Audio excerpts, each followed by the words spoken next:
Bom dia, pessoal. Hoje nós vamos abordar a aula Brasil, década de 1940 a 1950. Nós vamos corrigir, né, e retomar, recapitular o que foi dito até hoje sobre esse período, né? No início, na página 52, o texto fala sobre um tema, sobre o panorama político-econômico internacional após a Segunda Guerra Mundial e pede para a gente analisar as afirmativas. Na verdade, é mais como um levantamento prévio, né? Não sei se vocês conseguiram fazer, tá? A gente precisa resgatar a conjuntura, eu já tinha falado sobre isso, né? Resgatar a conjuntura do Estado Novo, como foi a renúncia de Getúlio, como foi o retorno dele. E aí pede para a gente analisar organize suas ideias, essas questões aí. Então, nós temos as afirmativas 1, né? Iniciou-se a Guerra Fria disputada, né? Ou é a disputa ideológica pela hegemonia mundial travada entre Estados Unidos e União Soviética. Verdadeiro. Então, se é verdadeiro, a gente ainda está na letra A, na letra B e na letra C, né? A segunda alternativa, a União Soviética, com o Pacto de Varsóvia, visava consolidar e ampliar o bloco de países socialistas. Também está verdadeira. Se está verdadeira, a gente elimina a letra D, né? E a gente ainda continua entre a A e a C.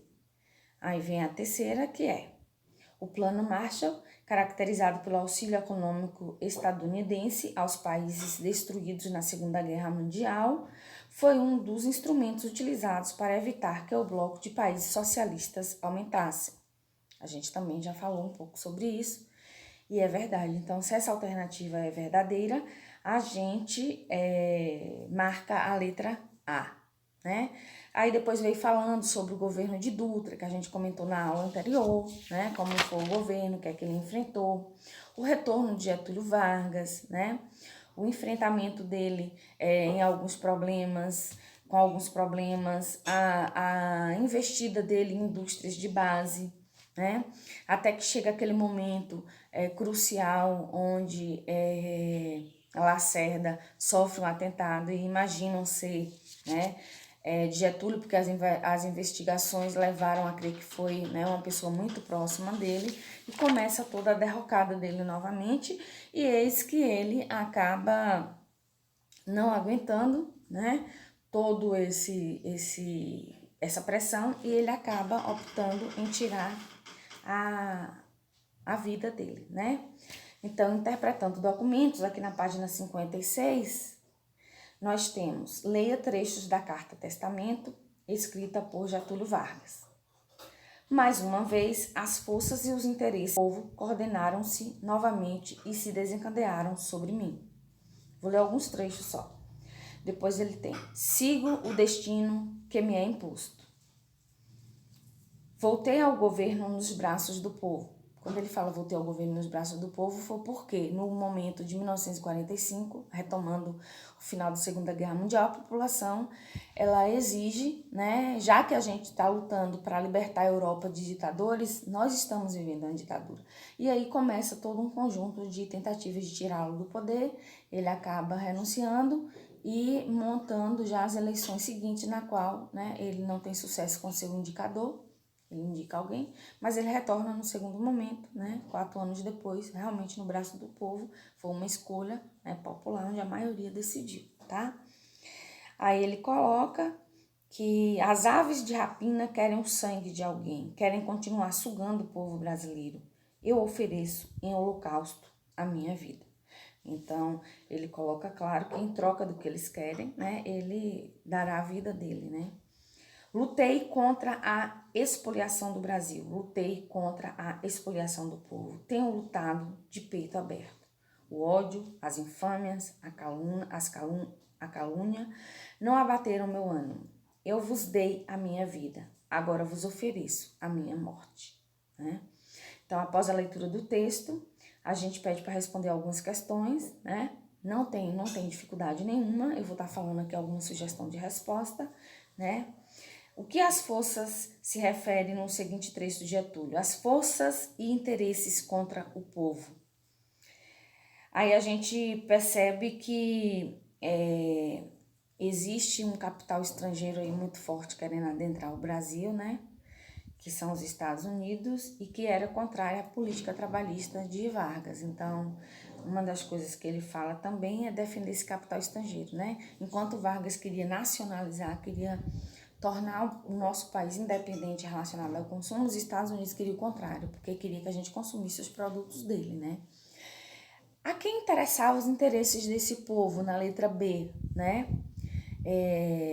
Quando ele fala a quem interessavam os interesses desse povo, né? Quando ele fala, ele representa os interesses do próprio povo, né? Segundo Vargas, ele próprio representava esse interesse. Eu estou representando aqui o interesse da minha população, né? E na letra C, iniciei o trabalho de libertação e instaurei o regime de liberdade social. Tive de renunciar. Em 1937, Getúlio Vargas instalou o país o Estado Novo. Tratou-se efetivamente de um regime de liberdade social. Desculpa, uma pergunta. De liberdade social? Justifique sua resposta, né? Então, foi, gente, liberdade quando ele cria todo aquele plano para suspender todos os direitos, né? Acabar com o partido, perseguir. Então, assim, para quem colocou que sim, revejam, né? Vão até o estudo de Getúlio Vargas, revejam para vocês firmarem uma nova resposta. Para quem respondeu que não, está correto, né? Que quando ele dá esse golpe em 1937, ditadura aqui no Brasil, tá certo? Aí nós temos uma outra questão. Em sua opinião, a carta de Getúlio pode ter influenciado de alguma maneira as revoltas que se sucederam à sua morte? Justifique sua resposta, né? Então, quando Getúlio morre, ele deixa, assim, uma comoção muito grande. Nós brasileiros somos muito emotivos, né? Então, um ato desse mexeu, né? Inflamou as massas, né? O nosso presidente foi um presidente que finalizou com um gesto muito dramático, tá?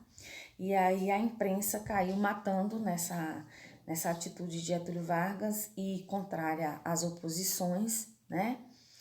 E, na verdade, se vocês chegaram à conclusão de que sim, que houve, né, um incentivo às rebeliões, às revoltas ocorridas pós morte de Getúlio, eu concordo. Quem pensa o contrário, dê uma lida novamente no texto sobre Getúlio Vargas anterior.